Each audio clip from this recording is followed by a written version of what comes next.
ატა ბურჭულაძეს და მურთაზ ზოდელავას ბრალი დაუზუსტა. პროკურატურის ოფიციალური განცხადების მიხედვით დაზუსტება მხოლოდ ფორმულირება დანაშაული ქმედების აღწერის ნაწილში მოხდა და კვალიფიცირება არ იცვლება. საუბარია 63 პირზე, რომელთაც ადგილობრივი თვითმმართველობის არჩევნების დროს სტრატეგიული ობიექტის ჯგუფურად ხელში ჩაგდების მცდელობის, ჯგუფური ძალადობის ორგანიზების, ხელმძღვანელობის, მასში მონაწილეობის, ასევე საქართველოს კონსტიტუციური წყობილების ძალადობის შეცვლისკენ ან სახელმწიფო ხელისუფლების დამხობისკენ საქვეყნოდ მოწოდების ფაქტებზე აქვს წარდგენილი. საქმესთან დაკავშირებით ბრალდებულები ადვოკატებმა მოინახულეს.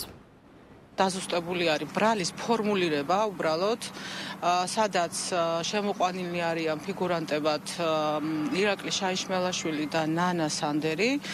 თუმცა დარწმუნებით შემიძლია გითხრათ ის, რომ მურთაზ ზოდელავა ნამდვილად არც ერთს, არც მეორეს არ იცნობს, მათთან არავითარი კავშირი არასოდეს არ ქონია. დამატებული არის ასევე ბრალის დადგენილებაში სააგიტაციო მასალის გავრცელება, რომელიც წინა დადგენილებაში არ იყო და ერთი შეფასება შეიძლება მხოლოდ ამას მივცემე პირადად.